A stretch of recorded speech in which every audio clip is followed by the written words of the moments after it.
નમસ્કાર દર્શક મિત્રો, ધ લોકસત્તા શોમાં આપનું સ્વાગત છે। તિરુપતિ બાલાજી મંદિરના પ્રસાદને લઈને વિવાદ વધુ ઘેરો બની રહ્યો છે। પ્રસિદ્ધ તિરુપતિ બાલાજી મંદિરના લાડુનો પ્રસાદ બનાવટી ઘીમાંથી બનતા હોવાનો ઘટસ્ફોટ થયો છે। આ સમાચારથી ભક્તોની આસ્થાને ઠેસ વાગી છે। તેને હિન્દુઓની આસ્થા પર મોટો હુમલો કહેવામાં આવી રહ્યો છે।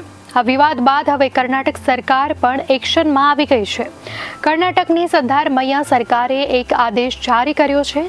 જે આદેશ પ્રમાણે રાજ્યના મંદિર તંત્ર એકમના અંતર્ગત આવતા તમામ 34,000 જેટલા મંદિરોમાં નંદિની બ્રાન્ડના ઘીનો ઉપયોગ જરૂરી કરવામાં આવ્યો છે।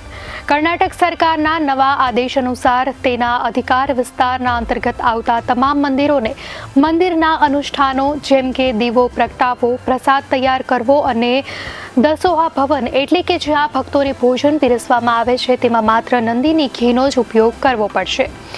કર્ણાટક સરકારે મંદિરના કર્મચારીઓને આદેશ આપ્યો છે કે તે ધ્યાન રાખે કે પ્રસાદની ગુણવત્તા સાથે ક્યારેય સમાધાન ન કરવામાં આવે। કર્ણાટક રાજ્યના ધાર્મિક એન્ડોમેન્ટ્સ વિભાગ હેઠળ તમામ સૂચિત મંદિરોમાં સેવાઓ, દીવાઓ અને તમામ પ્રકારની પ્રસાદની તૈયારી અને દસોહા ભવનમાં માત્ર નંદિની ઘીનો ઉપયોગ કરવાનો આદેશ કરાયો છે। આ આદેશ તિરુપતિના પ્રસિદ્ધ વેંકટેશ્વર સ્વામી મંદિરમાં લાડુ બનાવવામાં કથિત રીતે પશુઓની ચરબીના ઉપયોગને લઈને થયેલા મોટા વિવાદ બાદ આવ્યો છે। આની વ્યવસ્થા તિરુમાલા તિરુપતિ દેવસ્થાનમ કરે છે।